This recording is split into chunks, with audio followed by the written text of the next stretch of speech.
Everybody ready?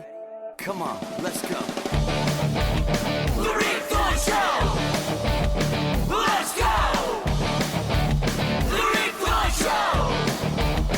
Let's go!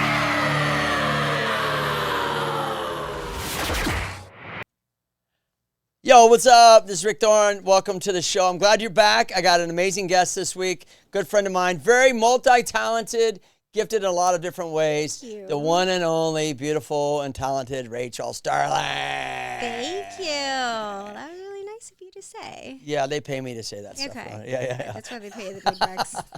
What's up? How you doing? It's been a while. It has been a while. It's been at least it's been a year. Maybe longer. Last time we hung out, you had me do a comedy show. 3 clubs. Yes. That's like a couple years ago.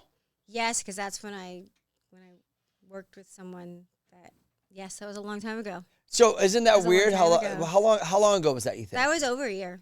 So isn't it weird how like as the years go, they go quicker and quicker and quicker and quicker? I look at like Facebook and it'd be like, this was 9 years ago, and I'll be like, what the? It doesn't seem like that for me though. Like honestly, I lost years. Did you? I did. I think I definitely because I was an actress for so long.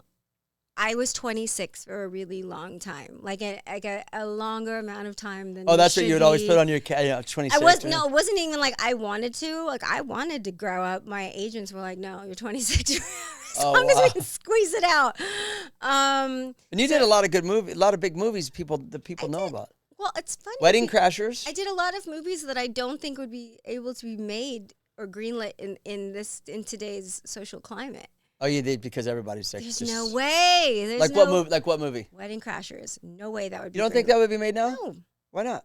Because everyone's too woke. There's no way. There's no way. That was fun though to make, wasn't it? They're all narcissists, and they'd like name every disorder that everyone has, and it would just be so unfun. I did the Man Show. That show would definitely not be made. When it's so funny, because Jimmy Kimmel, man, he had a kid, grew a vagina, and now he just like he's the first one on a soapbox for everything. God bless him, but he gets So on the heavy with it. On the Man Show, he was different. He was different. He wasn't like a predator by any means. He's definitely like on our side, but like the humor was meant to be ridiculous. It was meant to be ridiculous for the sake of being ridiculous. It was meant to be sexist, and that was the joke. Is that he actually isn't very sexist. So Right. So it was supposed to be done in a way it was just good, clean, dirty fun. But yeah, I mean, the man asked me to jump on a trampoline and was fine with it. So What did you have? I mean, were you topless? no, we didn't do top. It's a regular show. It was on Comedy just Central. oh, You've never just seen the Man Show? I know of it, but I've never seen it. I'm sorry. It was on I was Comedy out riding Central. bikes and shit, so I don't. It was on Comedy Central. I think it was a nod a bit to the Benny Hill show. It wanted to be. It had a lot. I mean, I know about the show. I just never had so seen it was it. like Adam Carolla, Yep. Jimmy Kimmel, and I don't dislike Jimmy Kimmel or Adam Carolla at all. I think they're. Do you still talk to those guys? I wish I did. I did Adam's show not too long ago. Oh, did you? Yeah, I was a guest on the show. Oh, fun. Yeah, it was pretty cool. And then I went to Yeah. his Christmas party he always had. Oh, you hang out with him more than I do. Well, I mean, I met him back in 1997 when I did Loveline. Yeah. Show. Yeah. Like I was just new to California Dude, then. that show. Yeah. Like, I didn't grow up with a dad, so, like, that show really was like, what happens? And I got a lot of knowledge from that show, from, like, just other people's problems. How was it growing up without a dad? Let me just strike something. Being in all the stuff that you're in, has it been? Well, I had a lot of dads. I shouldn't say I didn't have a dad. I had several dads. My mom was very popular. I mean, it definitely. I've as you get older, you stop thinking in the mindset of everything's like a bad thing the really way you are. I would say if I had maybe had normal parents, what we consider normal parents, so that Beaver Cleaver thing that we grew up with, like if you don't have these type of parents, these TV parents, these Family Ties parents, Make believe, basically. kids, you're gonna have to Google all these references because I'm 50 years old. But like, And you don't look 50, by the way. Wow. thank you. Some days I feel all my years and look them, and some days I don't. Yeah, no, you look great. So anyway, so yeah, the Leave It to Beaver family. Yeah, so you put a high commodity on what is normal and what is socially acceptable and all this stuff, and you start blaming your problems on that. And honestly, I think you just are the way you are. I don't know. I feel that going into the entertainment industry, you have to be a little fucked up. You definitely. In what way? I accept situations and work them out in my head in a very humorous way that is, I don't know if I'd be able to process a lot of the craziness that is being a female in this industry, especially in the late 90s, early 2000s, and going forward. Do you think it's changed? Being a female in the industry? I think they have, I don't know, I think they have a lot more say now, and I'm not saying it's received better. I don't think it is. I think people are going right on being as disgusting as they've always been. You think like so we're on the same page here. You think like directors and there's predators on the women on sets and stuff. Still they still are. They're not. It's not going to change. The casting couch isn't going to change. The way people won't hire you because of your physicality or anything like that isn't going to change. They're just going to be different in their dialogue with you. Got it. You mean like if you don't look a certain way or yeah. I mean, I know like the networks, they always got to have like one. They check the boxes, which I don't even know how I feel about that, but it's probably the same for men though too. Like if I could go into not exactly the whole way, but I'm saying if I don't, do tell me. No, but if I don't look a certain way, I'm not getting the part. If they change their mind last minute and they say, oh, we don't want a white guy, we want an Asian guy, we want a Mexican guy. But don't you think it should be the best person it should be the best actor? Yeah, but you know as well as I do that it's never like that. I know. Because a lot of you would think I would benefit from that. I never have. Really, I've never. No, but I'm saying like I think that like women definitely I'm not a woman, so I don't know what it's like. But from a man's perspective, but I'm also typecasted. I'm tattooed and stuff, so I'm going to be put in a certain box, anyways. Yeah. But I see what you're saying that like women have had a really rough time in that world, and so what I was asking you is like without having a dad in the home. How did you feel in those situations? Did you feel like you were preyed on a lot, or did you feel like you were vulnerable, or did you feel like you were not vulnerable, but you know what I mean? Like yeah, I bad situations you were put in? I mean, I definitely, if I ever believed in divine intervention and protection, I do now, because I just Forrest Gumped my way through so many situations that I don't even know how I came out unscathed. There's this cartoon. I think it's like an old Warner Brothers cartoon where it's a baby, just la la la, and he's just precarious situations. I think there's like a construction site, and it's always like a dog. I think like trying to like keep it alive, and he's just having a nervous breakdown because it's like 2 seconds from like falling to its death every second, and nothing ever happens. Wait, what cartoon is this? I can't remember. I think it's like a Warner Brothers cartoon. You'll have to like look for it or something. But I feel like that's kind of how I've just, I don't know how I've gotten through things. I've gotten like You've done so much stuff. So many horrible things should have happened to me, and they didn't, thank God. And I'm surprised that I'm not saying surprised, but without having like a father in the house. Well, I didn't have a proper mother either, and I think that just made me blissfully ignorant and naive to a lot of things, to where I was very mature in certain circumstances of maybe abusive situations. I was also very young-minded when it came to, because my mom had she was very strict with me. So there was a lot of obedience, just blind obedience that was taught in the house. That's good. Fear-based, which transfers into codependency, all that stuff, which makes you a great entertainer, man, because you are just, how about now? Do you love me now? Do you love me now? And if you're unaware of your damage that you're doing to yourself, you feel like you're winning every time you get that little morsel, that little crumb. And I would say in the era that I grew up in, you know, if you were halfway pretty and you had some daddy issues, you could make a lot of money and not really hurt too much because you didn't know what you were doing, really. Yeah. You're just kind of blindly going. And with that to say, you know, I think maybe if I were more aware, I would have fallen into that. You know, I didn't start doing drugs until much later in life. Was that why did you start doing? Because I started dating an entertainment lawyer, and that's what they do. Fucker. Yeah, I know. I was like, I didn't drink, I didn't do drugs. How old were you in that? How old? I was 26. Oh. I waited until I was you were 26 forever.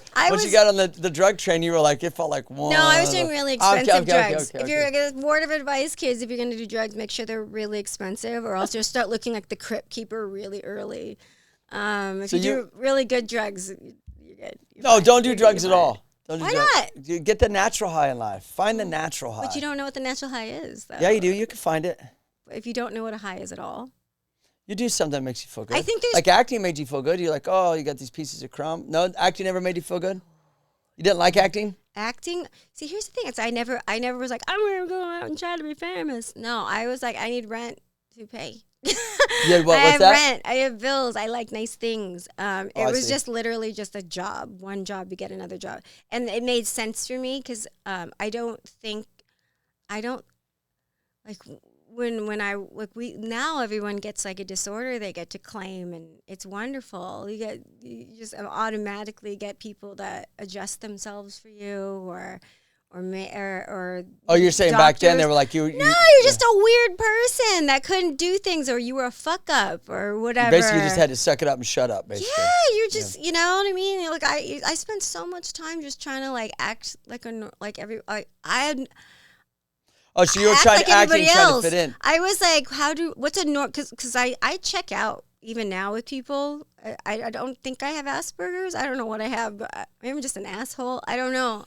Wait, that sounds the same. Asshole, Asperger's, kind of something. But like, you ever talk to like a full on normal person, like a full on like you don't. Yeah, myself. They're the friend. I talk to myself. You're nowhere near normal. I am so. Everyone else is I'm the normalest ever. Bro, no. Ever. Bro, no. Bro, I mean people that don't live, they just exist. Yeah, 99.9999999% of people. Like what like an asshole like me would consider a NPC, a non-playable character. I don't know why I'm talking to you right now. I'm just here. Wait, what was that non-playable character? Yeah. I never heard of this one. Oh yeah. I also call them demons. Like people just like get in your you're on a path to something and they just get in your way. They just like, how about over here? How about over here? Or they stop you for 5 seconds to say, and one time at band camp, and you're like, I don't fucking care. And I think Have you always been that way?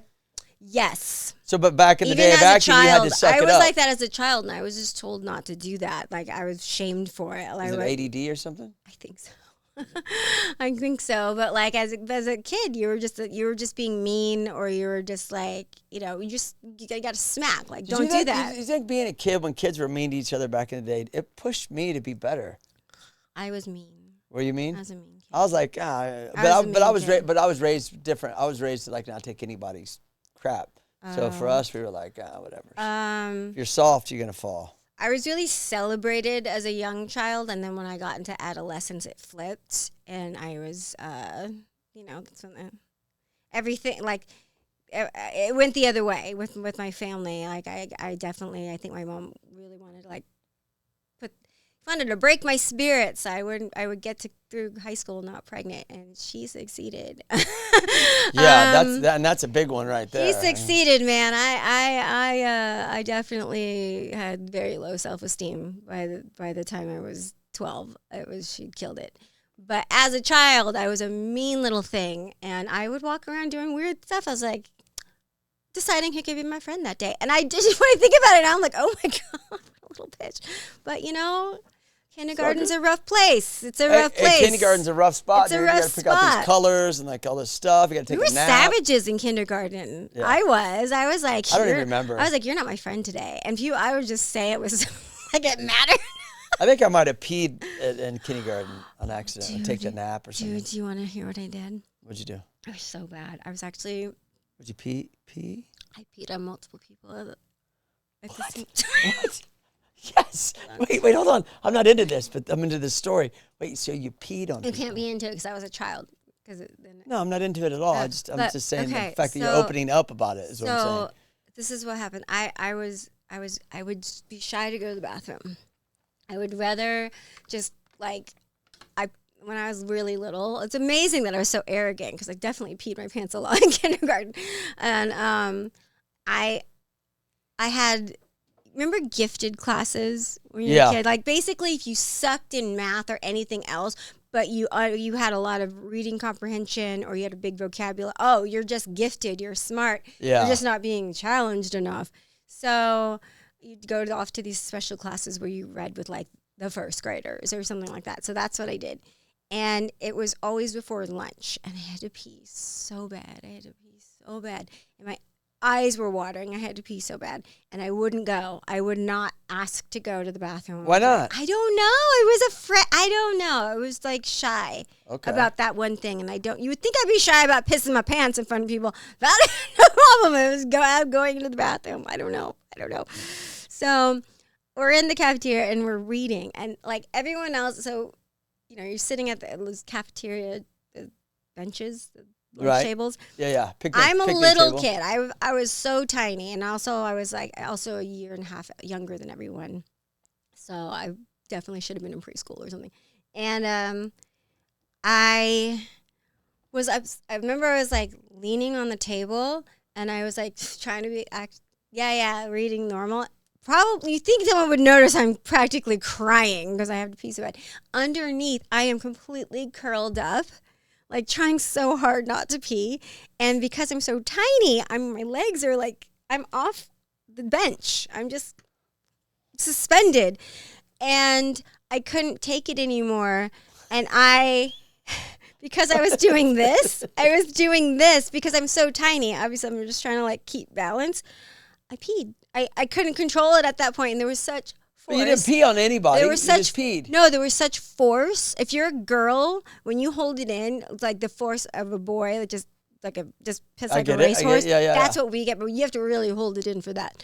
And so it was like a Tommy gun. It was terrible, and I'm like, these are my legs, pretend, and I'm trying to, oh no, and I'm just peeing on everyone from here to here to here to here. And I went back again. It was horrible. It's ingrained in my memory. I've had so many talks with my therapist. This is a nightmare. You ruined everyone's lunch. And my teacher was the first to scream and get up.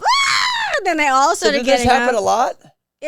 Yeah, not like that, but yeah, that was first very traumatic experience. And then like there was this boy, Corey Christensen. I remember his name, and I was mortified. He had to go to the nurse, and then I tried to call my parents. Of course, this is before cell phones. My mom, who knows what she was doing? She wasn't home though, and she got to borrow clothes, which is always fun.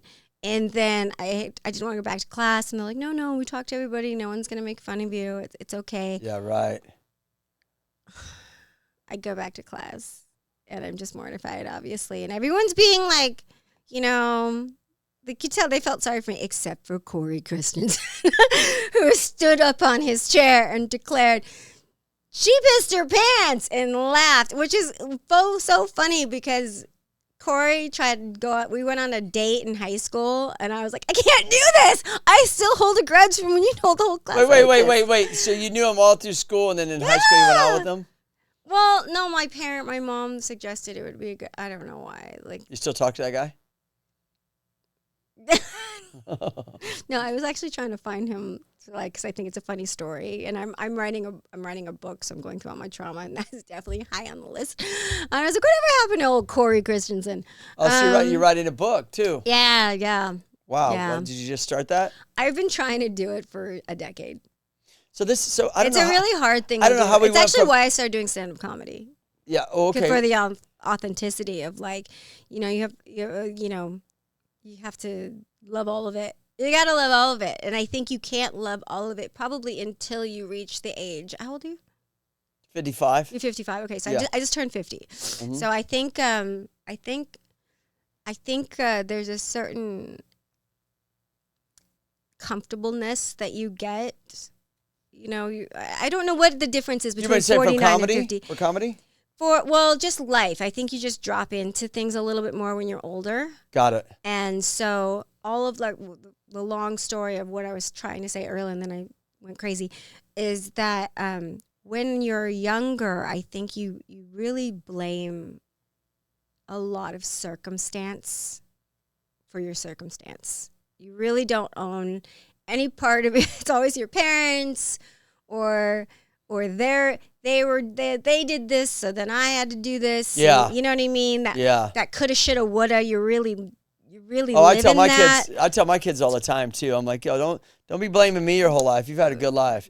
If you can't step it up, Yeah. and it's time for you to start figuring out your life. But you you can't be blaming me. I think for you got anything. until you're about 24, and then Yeah, after and then that, they say- then they- it's you, dude. Yeah. I know. So I think, that question of having too many fathers in the house, or no fathers in the house, and a mom that's Well, just who that was, she was. It made me. I don't think I would have been as successful in anything had I not had that, because you got personality comes from somewhere.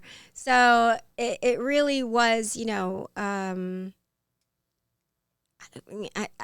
I've just gotten everything through one, always admitting when I'm wrong. I own everything. I own everything, no matter what. And I always have. I've never blamed anyone else for. Sometimes I take blame that isn't mine. you're is a rare. big You're thing. a rare woman. So- No, I'm just kidding. I'm kidding. I'm kidding. But I'll take mine, but I'll also tell you the 10 things you did. You're a rarity, Rachel. But- It's always been my fault. It's just my fault. I did that. But also, there's a lot of humor in the humility that I think I've always had to fall back on, because I've, part of being a comedian or even going out for auditions and stuff is you read the room. Yeah, of course. And some people, I don't think 6 years in is a long time to do stand-up comedy at all. I really don't. I don't think it's a long time to do anything.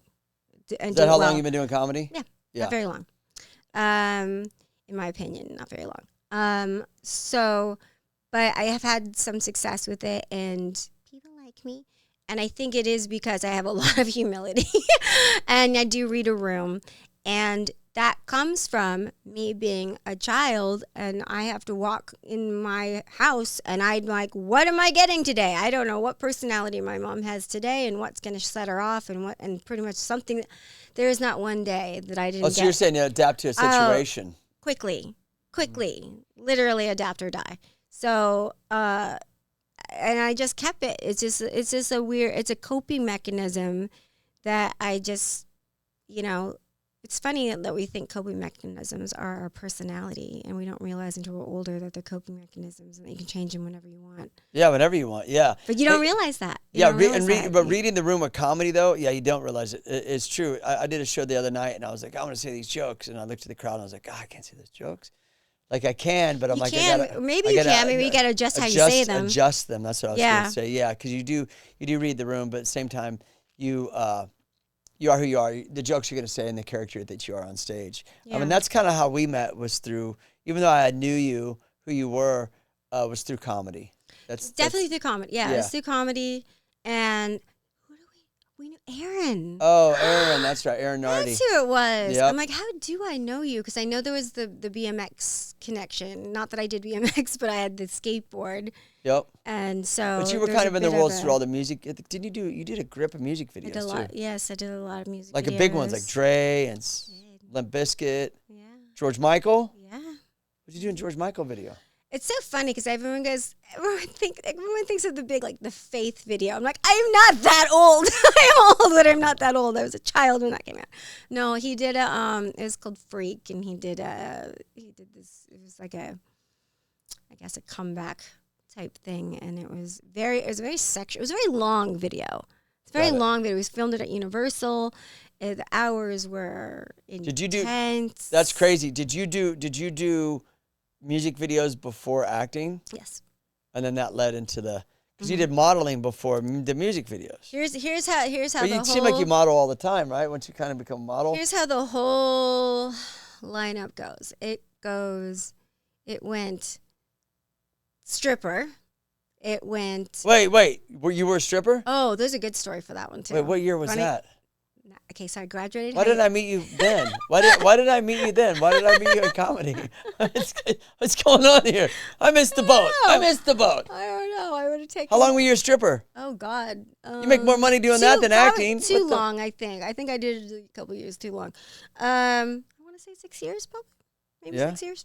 Yeah. 6 years? I think so. Where at? Everywhere. I was famous. I don't do anything not well. Come on.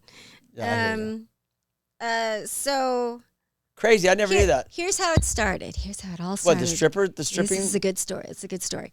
I had my high school boyfriend so I graduated high school in 92. So beginning of my senior year, I was 16. Graduated when I was 17. Got it. Still a minor. I said another year, and I had a very abusive, strict mother. The whole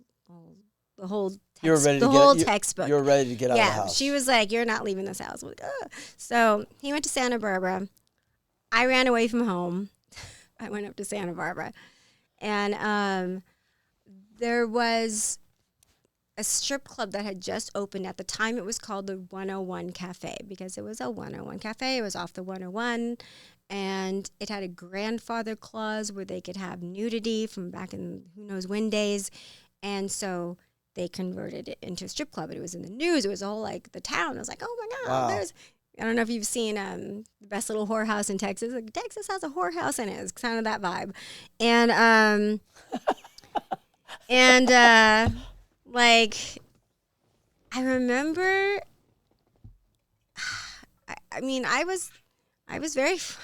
I looked like I was 12. I was not what anyone's vision of attractive was at that age, and or at least not mine. And I found out through other people that he had gone to this strip club with his friends and gotten lap dances and all this stuff. And at the time, I was so hurt, and I cried about it, and I was furious. Because you ran away from home to be up there. Not even that. I just Because he was your dude. So because I'd watched too many Motley Crue videos, and I thought all strippers looked like Motley Crue girls, and I definitely was flat chested and wore glasses, and like I looked like a little kid basically, and I was mortified because I was like, "That's what you want," and I was just, I was so threatened by it. I think, Yeah. and that I got my feelings hurt, and I was really upset about it, and I think that's when the first bit of psychosis kicked in. So you got upset, so you're like, I'm going to be a stripper then. Oh, yeah, I I'm going just to get back at him. I went home. This is, college. You have roommates. I went with my roommate, Jenny. You're the ride or die. She's doing her homework. I'm like, what are you doing? She's like, studying. I'm like, put some makeup on. We're going to town because we lived in Isla Vista. And the club's in Santa Barbara, which is like 20 minutes. Got it. And we went down to that strip club. She didn't even ask me what we were doing. I had to fill her in on the bus ride because we didn't have a car because we were like 19 years old, 18, 19 years old. And she's like, oh, no. I'm like, oh, yes. She's like, what are we doing? I'm like, we're going to get jobs. So we got waitressing jobs. So, and the funny thing is, at the time. Wait, so the whole reason you did this is because your dude went there? Yeah, because he said it was no big deal. This is what he said. So he then said, you're like, I'm going to get a it's job no there. big deal. Calm down. Women love to when you tell them to calm down. And it's no big deal. And I was like, it's no big deal. It's no big deal. I'm like, okay, cool. It's no big deal. It's no big deal. So I was like, let's go. When we were outside of this place, and at the time, I think it used to be like a Pizza Hut or a Shakey's. That was, it had this the style of it. it. Yeah. It hadn't really. Now it's owned by the Spearmint Rhino. They've done it up a bit, and I remember it's daytime. So we went in for the day shift, and like we're standing outside, and all you can see is the strobe lights coming out of underneath the thing. I'm like, you go in. We're terrified. We can't turn back because we spent the whole 45 minutes on a bus to get down here, and so we go in, and it's just the most disappointing sight. I'm expecting Motley Crue chicks in cages and this like wild. So is that thing. the first time you were actually in a strip joint? Yes, and it was just a tiny so the first little time you've been in, you're stage. going in for a job. Yeah, a tiny little Wild. stage. There's some girl that's, when he said don't worry about it, I But you had to be should have somewhat, not been worried you had to about be it. somewhat curious about it. Or you could have been like, you Yeah. went to a strip joint, don't do that again, or I'm not want to be with you, this is over. You're like, oh, I'll show you, I'm going there then. No, we were like, if it's no big deal, then I could work there. So we went in. We got I got interviewed by this guy. And you were never curious about wanting to be in that world at all. Never. No. I knew my station in life, and I didn't think it was on a stage. What a trip. At all. And like if you could cast a guy to play the strip club manager, this was the guy, man. He is very Guido-ish. He had a bouffant, I don't know, like a rockabilly hair situation. It's 1993. This is for just, Yeah. preface it a little And bit. this was the voice. He Coming to stage now. He had It's the Rachel. horrible cheap suit, the mustache. It was pretty. So you worked there for 6 years. It was pretty intense, and he's eating a sandwich while he's interviewing me, and he's like, "So you're gonna dance?" I'm like, "No, I just want to waitress." And he goes, "So you're gonna dance?" I'm like, "No, I'm just gonna waitress." So we waitress, and I just loved telling him. He's like, "You did what?" And I'm like, "Oh, I work there now." He's like, "Why do you work there?" I'm like, "Because you said it's not a big deal." How long did you guys go out after that? Not very long. So you stayed at the club. Not very long at all. Yeah, and then he told my parents because I did. That world kind of sucks you in though, doesn't it? I mean, that easy money, quick money. You get the late night, sleep in, the kind of vibe, the nightlife kind of thing. Doesn't it kind of? I mean, I'm assuming that it would just kind of. It's going to be different for every. There's a lot of drugs in that world too. It's going to be different for every single person. Everyone has their own origin story and why they stay. Again, I was very naive to a lot of things. I think. For me, I was just shocked that anyone would pay anything to see me at my top on because there's nothing to see. And it was more of, I really should have brought a picture of what I looked like in high school because you would be like, this doesn't match up at all. It was more of like getting a new car. I got a sports car and you don't like, what does this do and what does this do? Like I had no idea what sexuality you was. You would have never I been had there. no idea how to. I'm like, this stuff works. I'm like, you guys, it was a whole new world. I'm like, this is hilarious. So then, if he would have never went to that place, that strip joint, you would have. I would have been married and probably lived in La Jolla, California. You never had, but you stayed there for 6 years though. Mom. Why did you stay there? Because the money? I think I got. I think. Well, the money is just the money. Like it was the attention, I think. I think it was the attention. It was any attention. You have to understand, like, I grew up in a household where I wasn't allowed to have a voice. I was not, very strict household. I actually almost flunked high school because I couldn't handle the roll call. I went late to every single class because I could not acknowledge that I was in a room. It filled me with so much fear. I think it's I was having major panic attacks before we knew what those were in school. You were just a weird kid. And so I didn't speak. I really didn't speak. I didn't speak much because I was, taught not to. And you just go along, you just say yes. That's it. And so at this point. Do you regret being a stripper for that many years? Not at all. Not at all. Because I think at one point they did. There was a point, especially when I went into mainstream. I'm surprised you didn't start. You said you did drugs later on in life. I'm surprised you didn't start there. No, I was very straight lace. All I do, I just took the my clothes off nightlife a lot. I just took my clothes off a lot. People around a lot. No, I didn't drink till I was 21. Wow. I know, square. I didn't drink till I was 27. I drank till I was, Make it square. Yeah. So. Yeah. And to this day, I'm not really much of a drinker. I don't really care for it too much. It's not that I don't drink and I won't drink. It's just not your thing. Yeah, I'm a control freak. So it's just I don't like being in a situation where I'm not, because I have definitely been sloppy and it's not a good feeling. Yeah, it sucks for everybody. Did you get any gigs from being a stripper into the music videos and stuff? That's why I got all the gigs. All of them. Yeah, because they were like, "Oh, it's her! Sweet!" That's why I got the Dr. Dre gig. That's why I started working with Esteban Oriol, and from him, there's you did a lot of the photos with him. If you watch And Estevan is the OG, for those of you who don't know, OG photographer. Yeah. It was in that, what's that documentary he was in? Amazing. He's amazing. It was with Cartoon and him not too long ago. What was it called? Yeah, I have a tattoo from Cartoon. So then you got into that world with those guys. yeah. So honestly, if you look at his work, he has shot me for so long. You can kind of almost watch me grow up physically in the photos if you put them all side by side. I think I've seen your photos with him.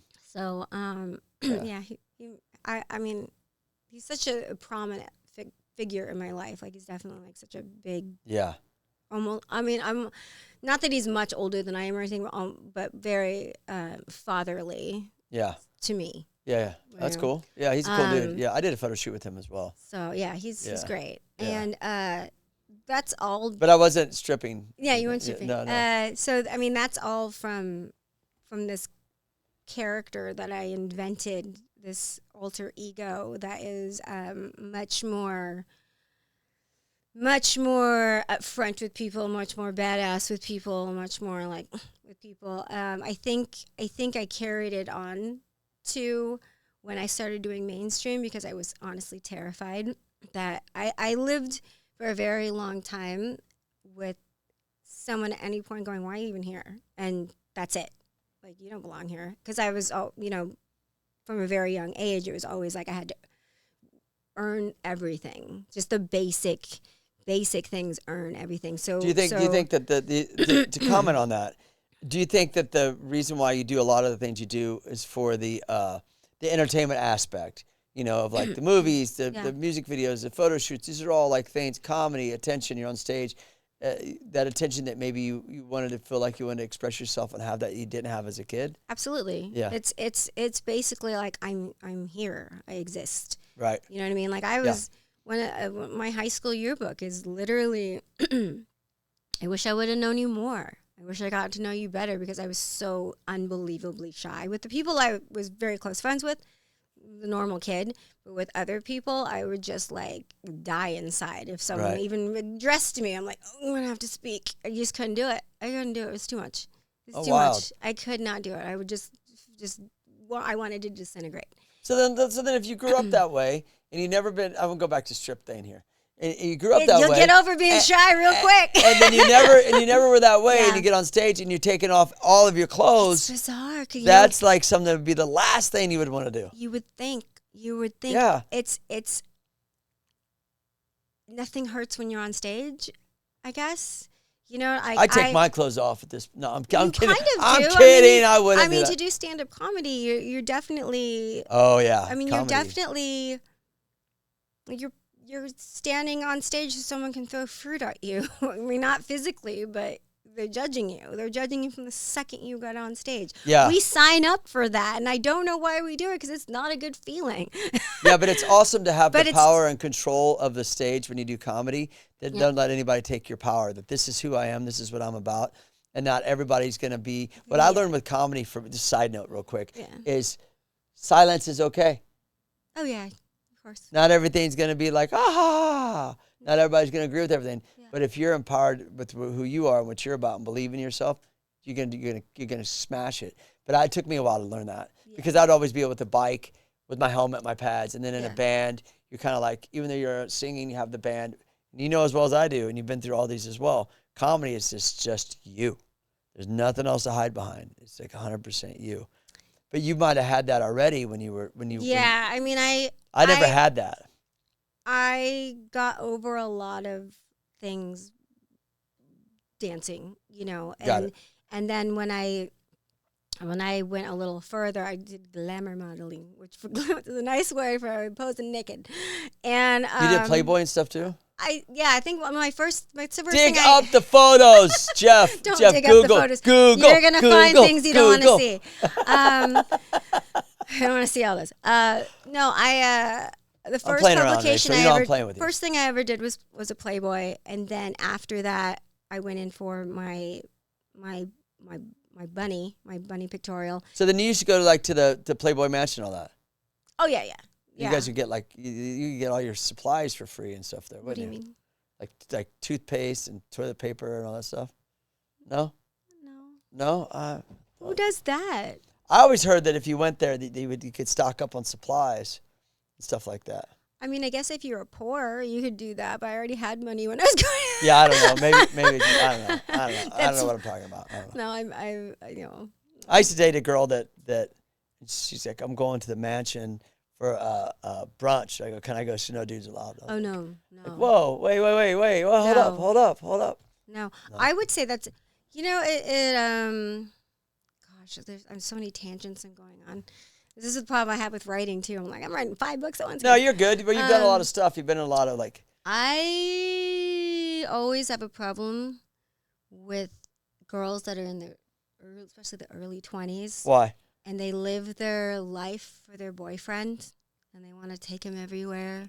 And I'm like, you don't even know this asshole. He doesn't even know himself. Like, he's not. I'm like, I know that you think he's going to be around forever. Honey, he's not. You're going to fall in love 5 or 6 times, and everyone's going to be the one, and everything's going to be electric, and everything's going to be amazing, and enjoy it. But don't live your life for this other person that may or may not be here. It's true. Because I mean, I definitely, there are some things that I adjusted myself for someone else for, and those are my only regrets. I really do only regret the things I never did. And that goes back to comedy. You don't adjust yourself for them. You are who you are. This is what I'm about. This is what I am. I think with stand-up comedy, at least, you know what I mean, though. For myself, anyway, I don't. You want to make people laugh. I have a long way to go with things, and certain things look different for other people. For myself, I would say when I started doing stand-up comedy, I went to a woman. I don't want to talk shit, but there's no other way around it. I didn't learn very much from her. I did learn a lot from the people around me. Yeah. I'm very happy that I did take this course with this person, because I would have never met the people. I would have never been in situations that I was in had I not. It was a good kick in the pants to do it. But as far as like the technique that was being taught, it did not help me in any way. Yeah, you got to be careful with stuff like that, because a lot of these things are cash grabs too. Ridiculous. And then or it's people with outdated data. Yeah, that too. Trying to tell you how you should be, which is exactly. I think it's very interesting because people I meet someone, and if they don't know anything about me, they're going off of either how I speak or how I look, how I carry myself, normal things, normal cues. Or if they have a little bit of information, then they, you know what I mean? Or there's people that will look at old interviews, where you're at a different point in your life and assume that's how you are forevermore. And so I had this woman that was really afraid that I would pigeonhole myself with my sexuality, and assuming that I would use my sexuality, assuming that I'm even aware of my sexuality on a 24-hour basis, because I'm like, I'm not hyper obsessed with it. You are. So you're telling me not to do all these things that I wasn't even thinking about. Yeah, and that's day one. Like, why don't you just let me be myself? Well, I also too think the best way to learn anything is to just try it. Like, and I always say that you have to learn by doing. Yeah, because I think that when I go back to riding bikes, it's like no one taught me like how to ride bikes. No one taught you how to sing. No one taught you to do comedy. You just you go do it and you see what works and what doesn't work, and then you'll know very quickly if it's not for you. Yeah, but you got to be honest with yourself. You'll learn very quickly if it's not for you. On both circumstances, riding a bike, climbing a pole, doing stand-up comedy, if you fall on your face, you will learn very quickly if you can handle falling on your face and getting back up. Some people don't. Did you ever fall off the pole? Oh, fuck yeah. Oh, fuck yeah. How do you think you learn? I look like someone beat my ass on a daily basis. And I was so determined to, I had a little bit of competitiveness in me that I would go on my days off. Practice poles. But nowadays it's. But I would have never gotten the Dr. Dre gig if I had not learned how to do a pole. So yeah, but isn't pole like dancing kind of almost like a sport in a sense? It is now. Yeah, it is now. Back in the day, it was very like. There's a lot of girls that would never admit they even knew how to do things like that, because then the way people they were trying to hide. They were trying to hide their other life. I could not hide my other life because it was so public. Is that what you did in the Dre video? Yeah. Awesome. I was joking around, and they're like, "You have to stand still because we have insurance out on you. You can't." Oh, that's it's crazy. What video was that? It was the next episode video, so it's Wow. It's Okay. an old So video. let's back to your all the things that you do that you've done. So then you go from that to music videos to modeling, and now, were you in the Pussycat Dolls before acting or after? Or were you acting all along? I know how acting is. Acting is like I act, but I land a gig for a whole fucking I honestly year. don't even think I've ever actually acted. I think everything. No, but you know how acting is. You can say I'm an actor, but like, when's the last time you acted? I've done Like, I've done a lot of stuff, but I don't. I'm yet to do anything with acting that I think actually takes something. Reno 911, True Blood. It's all see all that. Those are TV shows, right? They are TV shows, and I did So, go through an audition process. So I had to make somebody like me, all that stuff. But at the same time, I don't attribute any of those things that I auditioned for and that I've received, that I've gotten the gig for, by a skill set. It's all instinct. Got it. Which is just me deflecting from being uncomfortable, which other people find funny. So if you have that awkwardness in a girl that looks like she wouldn't be awkward, then that's, if you've looked at my body of work, that's the gigs I'm getting. Got it. So to me, it's really not. So it's not acting, you're playing off yourself. Yeah. I Yeah. get it. You know. It's not like you're playing like a I'm role not- of somebody. I'm turning into somebody else because I'm so used to trying to be somebody else because I'm too terrified to be myself. So to me, it's just second nature. You feel like you're yourself now? I feel the most myself I've ever felt. Yeah. Yeah, and I would say I'm coming off of a. I mean, everyone had a rough end of COVID or whatever because it was such a time that we had to just be with ourselves. But I would say I've had so many things blow up in my face in the last 4 years. Bad? And of my own doing too. You know, and I really can't even, just poor decision making on my part. And that thing of allowing how can I describe it?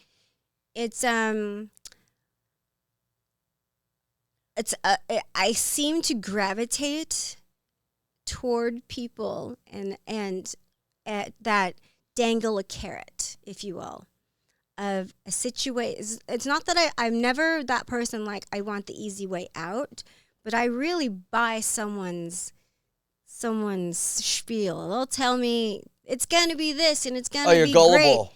I guess so. I guess I'm gullible. I'm really like untrustful and guarded at the wrong times. I don't have this is why I don't gamble, because I don't have a very good gauge on that. And the person, too many times will I fall for The bullshit. I fall for a lot of bullshit, and I really invest. Do you think in that's that you person. think that's all in the industries that you've been in though? There is a lot of bullshit. No, in it. I think a lot of that- talk. I could do this. I could do blah blah blah blah blah blah. Well, Some people do make a lot of moves and do a lot of things, but there's a lot of people that don't. Well, my lack of discernment is only on me. Yeah. You know, and I think that is a product of how I was brought up, because I think I was brought up, you know, always hoping that it's going to get better. Yeah. And that, you know, and that's what gets you through things. It's going to get better. It's going to get better. I grew up with a mom that was, you know, I don't think we had borderline personality then. You were just crazy or not. So there were times when it's the absolute worst version of a human being you could ever imagine. And then there was those few times of clarity where it really was like, oh, she's going to be a normal mom, or it's great. You still talk to your mom? Oh God, no. No. No. Not at all. No. And it's funny because You're only child? No. Oh. No. I am the oldest though. So the oldest is like the weird pancake kid, as they say. No, you said it was funny. It's funny because why? You don't want to talk to her because you're just kind of.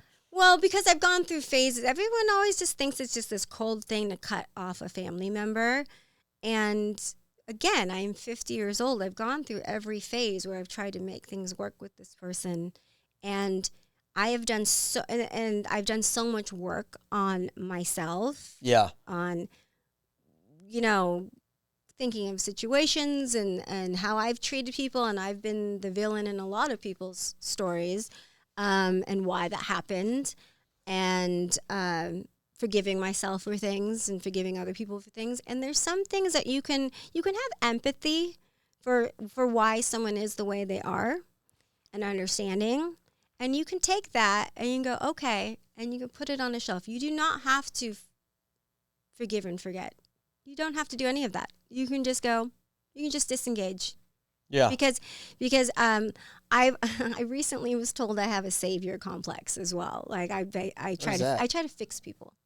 I try to fix people too much. Me too. And You know what they call a guy? Captain Save a. But that's implying chick. that you're only Save a saving chick. hoes. Does it apply only to women? I said chick. Does it apply only to women? I wrote a song. I apply to anybody. I wrote a song where I used to be Captain Save a Chick. Now I'm all about Captain Save a Rick. And you should be. That's a sick line. Oh, booyah! It's a sick Bam, line, boom! but it's also a mantra. It's also like something you should tell yourself every single day. Hey, I've been married 3 times. Okay, I used to be Captain Save a Chick. Now I'm all about Captain Save a Rick. You have to be. Yes. And imagine how much fulfilling all of those marriages would have been, and relationships would have been if you had done that sooner. I know. It would have been so much I better. know. It would have been I know. so much better. I know. If We you all actually live put and learn. We all yourself live and learn. first in the fucking first place. Yeah. So yeah, I really stopped. Her problems are her problems, and there's no sign of any part of her that wants to. I get it. Not blame everyone for her situation, and that's her own. That's, you know what? It's not my place to judge. That's between her and God, and that's how I get it. That's how I leave it. Because other than that, I will drive myself insane. Well, I have literally driven myself crazy trying to figure out in my head why. And so I was like, you know what? The past is the past. It is what it is. Here I am on the other side. There's some things I can really just sit here all day and try to like ponder about it and go crazy. Or I could just go, you know what? Everything, even the shitty shit, happens for a reason. And here I am now. And Keep it moving. You keep it moving. That's what this book is for you, though, right? It really is. It really is. Because I would say I don't know what the difference between 49 and 50 is. It's not but a it lot. feels Not a lot. it's not a, but it is. After 50, there is. There's something. Because you'll eat like a something- donut, and you'll be like, dude, why am I growing these boobs? No, I think it's well for you. Yeah. I think it's. I feel like it's some weird. And I'm not saying like I'm making. You have to make the best of it because you're 50. No, it really is like some weird relief came over me. From 49 to 50? Yeah, I don't know why. I Really? felt like a it was relief? a relief, a release, a happiness, a joy, A growth? But it was literally that stroke of midnight, and I don't know. It was a very interesting experience. Wow. I can Crazy. only equate it to what it must feel like to have a child and you just cry for no reason, but it's like a happy joy. And I would. I cry all the time about my kids. This feeling of like, oh, I made it. Well, you know what I do is I Yeah. cry, and I'm like, why didn't I pull out? Oh, you're funny.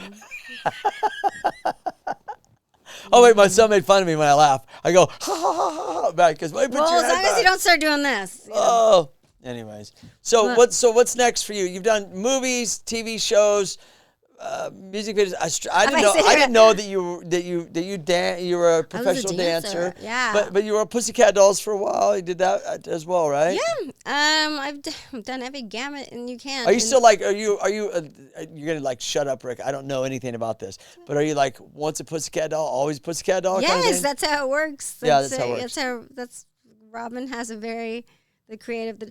You know what's so funny is like, I turned her down 2 or 3 times when she asked me to do this things. I didn't know what she was talking about.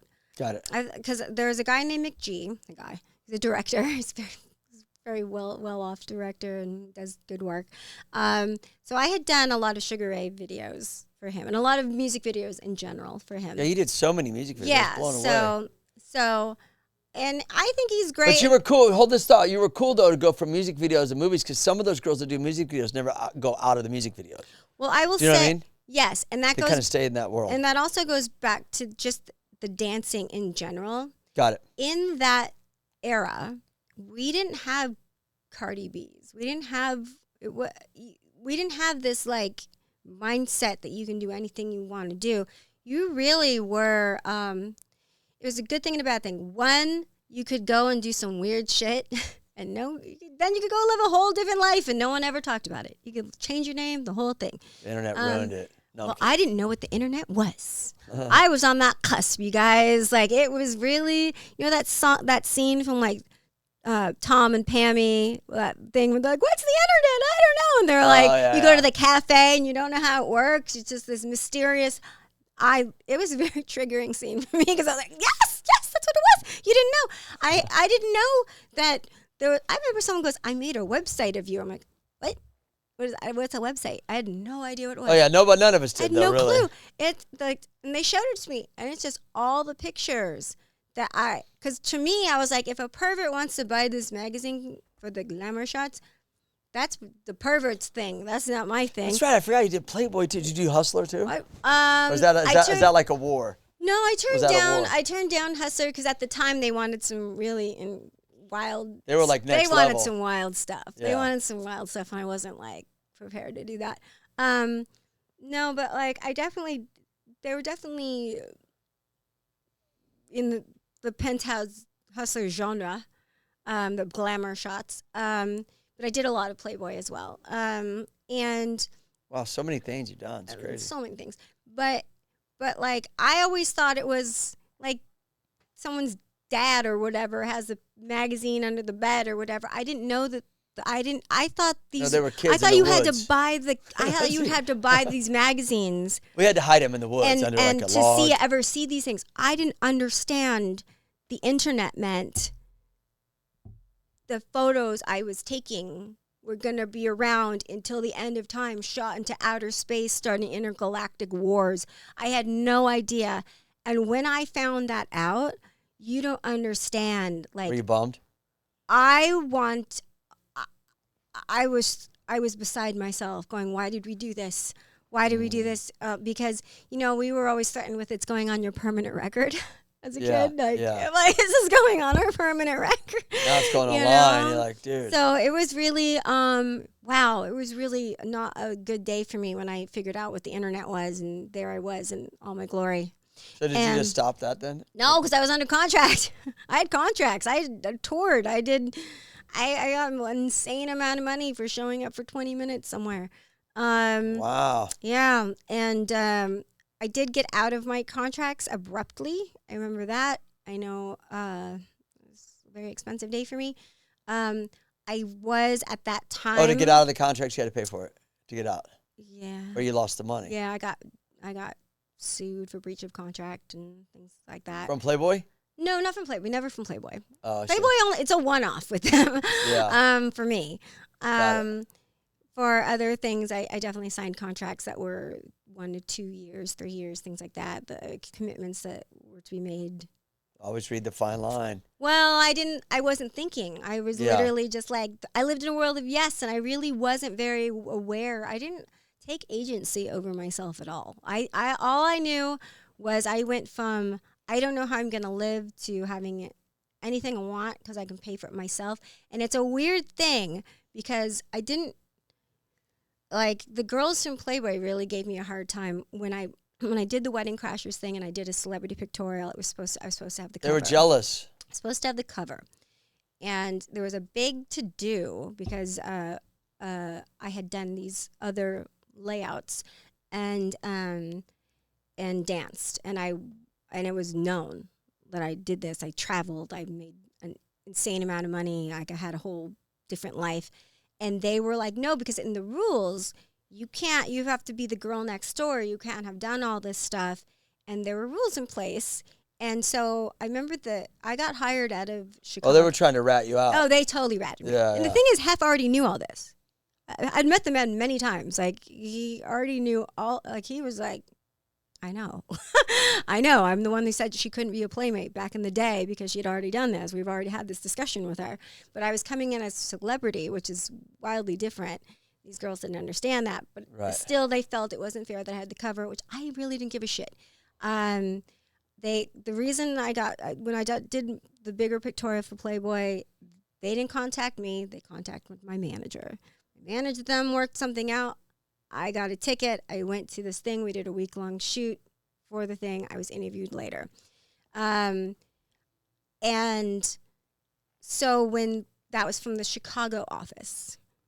And so when Playboy West out here started their bullshit with me and called my manager, and then they called me, to which I was like, I don't understand how you got my phone number and why you're calling me. You're supposed to talk to my agent, manager, my publicist, not me. I don't speak to people like you. I was really arrogant back then. They ratted you out. And so, and here was the thing. They were basically shaming me for my past, which I was like, so let me get this straight. So if I were living in the mansion, and not to say all girls that lived in the mansion did this, I'm not saying that all. I'm friends with a lot of playmates. It's not true, but some. It's okay for me to make my way, being a very expensive call girl, or having some old man that I don't like, that I sleep with, pay for everything. That's okay. That's okay. But I can't have made my own way dancing and posing nude and living what you consider a scandalous life. Like, this isn't scandalous, but this is. To me, it's the same shit. Yeah. You want to be the pot or the kettle. So I said, I don't care if another fucking picture of my boobs is out ever. You already shot the pictures. I already got paid for it. You're not getting the money back. So you can take that file and you can stick it in the vault or up your ass. I don't care, because all this is going to do is it's going to remind people of who I used to be. And I'm already in therapy for that as it is, because at the time I really hadn't made peace with it yet, because I was already getting, every time I felt safe, someone would say something and their objective was to put me in my place. So here I have Playboy doing it. And I'm like, you knew everything about me and you gave me the job. So I'm not trying to be a playmate. You hired me because I was in this movie. If you want to use the pictures, don't use the pictures. I don't fucking ever care. Then I don't think they've ever been spoken to that way by anybody, because at that time, and I'm probably even now, there are girls that their whole life ambition is to be a playmate, and they haven't planned for anything past that. You think it's still like that? With OnlyFans and all that kind of not. stuff? I feel like Playboy kind of like fizzled. Well, is that still like a thing where people want to be? Did somebody buy the mansion and all this, and he passed away and all that? Kind of done, isn't it? You know, you cut off one head and two more grow. Yeah. I also think it's I just don't think a Playboy of like being this.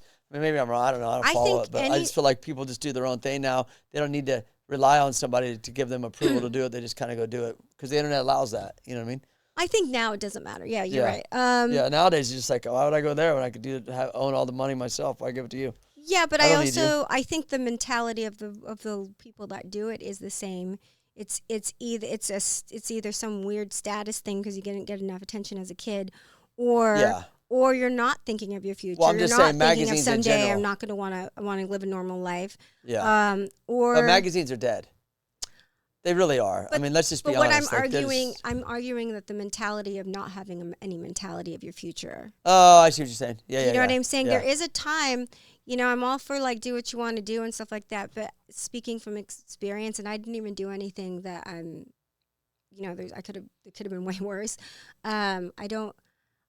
There's gonna be a time when you might have kids and you're gonna have to explain to your kids, and you know what I mean, or you might meet somebody that's like, yo, that's a lot to deal with. You know what I mean? You're gonna want to live a normal life at some point.